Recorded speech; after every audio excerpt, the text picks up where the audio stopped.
Bismillahirrahmanirrahim. Assalamualaikum warahmatullahi wabarakatuh.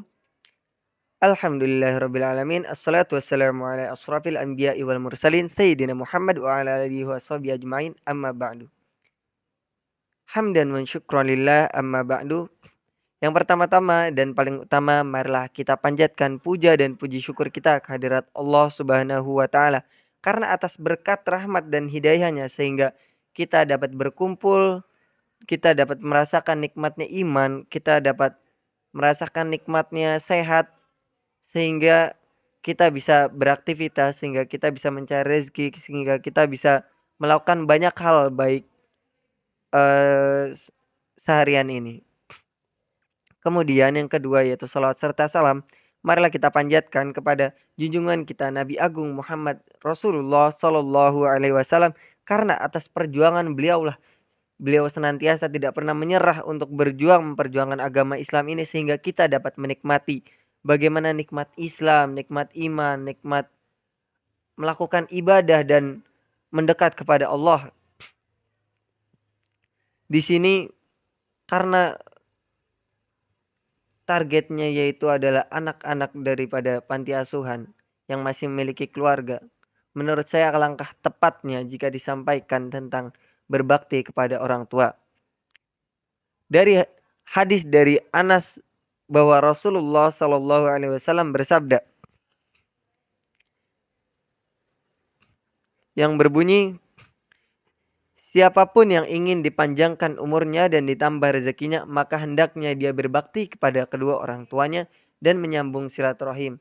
Hadis riwayat Ahmad dan Al-Baihaqi. Ya, di sini disebutkan jika ingin ditambah rezekinya, maka hendaknya dia berbakti kepada orang tuanya dan menyambung silaturahim. Karena anak-anak bahwasanya menyambung silaturahim itu dapat melancarkan rezeki, apalagi berbakti kepada orang tua itu sangat-sangat baik gitu. Jadi orang tua itu yang utama adalah orang tua kandung, tapi karena anak-anak yatim itu memiliki salah satu daripada keduanya, maka anak-anak yatim maupun piatu itu ada yang memiliki salah satu di antara keduanya ataupun tidak memiliki sama sekali, juga bisa berbakti kepada orang tua, baik orang tua kandung sendiri atau orang tua asuh. Dan juga bisa juga jika sudah tidak memiliki orang tua, berbakti kepada orang tua itu sangat bisa. Karena apa? Karena dalam hadis disebutkan tentang amal jariah, yaitu yang terdiri dari 3 perkara, yaitu ilmu yang bermanfaat, sedekah jariah, dan anak muslim yang mendoakan kedua orang tuanya. Nah, amal jariah ini tidak akan terputus walaupun sudah meninggal dunia. Begitu. Jadi ketika anak-anak yatim, anak-anak piatu maupun anak yatim piatu yang sudah tidak memiliki orang tua, tentunya masih sangat bisa untuk berbakti kepada orang tua dengan apa? Yang pertama yaitu ilmu yang bermanfaat, jadi belajar yang banyak, kemudian mengamalkannya sehingga orang itu bisa memanfaatkan ilmu yang kita sampaikan, itu akan terus mengalir pahalanya. Kemudian ada juga berbakti kepada orang tua, kemudian ada juga mendoakan kedua orang tuanya. Nah, ini adalah amalan yang sangat-sangat bisa untuk disampaikan kepada orang tua yang sudah tidak ada. Jadi kita doakan sebagai anak yang solehah, kita harus mendoakan kedua orang tua kita, karena doa dari anak-anak yang solehah itu akan tersampaikan kepada orang tuanya meskipun orang tuanya sudah tiada. Karena dari Abu Hurairah radhiyallahu anhu, Rasulullah sallallahu alaihi wasallam bersabda, "Idza matal insanu qata'a 'amalahu illa min thalathatin min shadaqatin jariyah wa 'allim yang yantafi' bihi wa waladi shalihin yad'u lah." Artinya jika seseorang meninggal dunia, maka terputuslah amalannya kecuali 3 perkara, yaitu yang pertama sedekah jariyah, yang kedua ilmu yang bermanfaat, yang ketiga yaitu doa anak soleh. Hadis riwayat Muslim.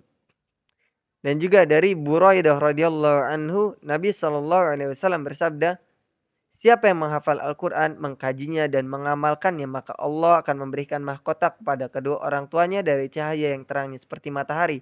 Dan kedua orang tuanya akan diberi 2 pakaian yang tidak bisa dinilai dengan dunia. Kemudian kedua orang tuanya bertanya, "Mengapa saya sampai diberi pakaian semacam ini?" Lalu disampaikan kepadanya, "Disebabkan anakmu telah mengamalkan Al-Quran." Hadis riwayat Hakim. Dan juga ada hal lain yang bisa dilakukan oleh seorang anak agar dapat berbakti kepada orang tuanya, agar orang tuanya dapat selamat di akhirat nanti. Dengan apa? Dengan menghafalkan Al-Quran. Karena Allah Subhanahu wa Ta'ala sendiri sudah berjanji bahwasanya akan diselamatkan kedua orang tuanya, akan dimuliakan kedua orang tuanya kepada anak-anaknya yang menghafalkan Al-Quran. Begitu. Karena dengan menghafalkan Al-Quran itu banyak sekali manfaatnya. Dengan kita memuliakan Al-Quran, Allah pun akan memuliakan kita di dunia. Dan Allah juga akan memuliakan orang tua kita di akhirat nanti. Begitu. Jadi sebagai seseorang yang diberikan bahasanya takdir, diberikan kehidupan, diberikan nasib tidak memiliki orang tua, baik itu ayah, ibu atau keduanya, tidak perlu terlalu bersedih karena kalian merupakan anak-anak yang sangat dicintai oleh Allah Subhanahu wa Ta'ala. Begitu. Dan juga setiap takdir itu sudah yang terbaik. Allah sudah memberikan takdir kepada setiap orangnya sesuai dengan kemampuan dan kapasitasnya. Tentunya ketika kalian mampu atau diberikan takdir seperti ini, pastinya Allah tahu kalau kalian itu mampu. Kalian itu bisa melewati ini semua dan kalian dapat menolong, kalian dapat berbakti kepada orang tua kalian. Mungkin ini saja yang dapat saya sampaikan. Kurang lebihnya mohon maaf. Wabillahi taufiq wal hidayah. Wassalamualaikum warahmatullahi wabarakatuh. Bismillahirrahmanirrahim. Assalamualaikum warahmatullahi wabarakatuh. Salam kenal, nama saya Muhammad Reza Husin. Saya dari kelas ilmu dakwah J. NIM saya 20.30125. Ya. Di sini saya mengambil tempat perencanaan dakwah saya, yaitu Panti Asuhan Yatim Putri Islam RM Suryowinoto yang berada di Jalan Pramuka nomor 68 Kota Yogyakarta. Ya, di sini saya bertanya kepada narasumber saya, yaitu Mbak Dina yang seorang musyrifah di Panti Asuhan ini untuk jumlah anak yang berada di Panti Asuhan ini yaitu 50 anak, dan juga latar belakang anak-anak sendiri yaitu dititipkan oleh orang tuanya yang tidak mampu untuk membiayai pendidikannya, baik secara ekonomi dan juga yang lainnya. Karena di sini seperti ada seorang ayah yang cuma sendirian, harus bekerja sehingga tidak dapat mendidik anaknya, ataupun kebalikannya seorang ibu atau yatim piatu yang itu keluarganya, baik itu saudara-saudaranya atau siapapun itu, sudah tidak sanggup lagi untuk membiayai anak-anak tersebut. Dan di sini keluarga dari anak-anak tersebut juga harus jelas juga karena mereka dititipkan. Begitu. Untuk jenjang usianya yang berada di panti asuhan ini yaitu dari TK sampai kuliah. Tapi untuk jenjang kuliah, mereka jika ingin melanjutkan di panti asuhan tersebut, mereka harus mencari beasiswa untuk kuliahnya. Karena untuk jenjang dari TK sampai SMA itu akan dibiayai oleh pihak panti asuhan, ya tentunya melalui investor. Kemudian anak-anak disekolahkan tanpa biaya sepeser pun dari orang tua atau keluarga yang menitipkan. Pure murni dari panti asuhan dan juga investor. Dan bahkan mereka diberikan uang saku juga. Ya, dan juga pihak panti asuhan pun tidak memutus hubungan antara keluarga dengan anak-anak. Karena pihak panti asuhan sendiri membuat suatu program di mana setiap 1 tahun sekali keluarga itu wajib untuk datang menjenguk anak-anak. Kemudian juga untuk kegiatan sehari-hari di pondok tersebut atau di di pondok. Untuk kegiatan sehari-hari di panti asuhan itu seperti di pondok pesantren. Kayak dari habis subuh atau dari tahajud itu bangun tahajud bersama, kemudian sholat subuh dan sebagainya.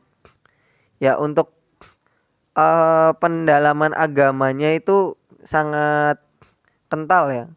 Karena di sini namanya juga yaitu Panti Asuhan Yatim Putri.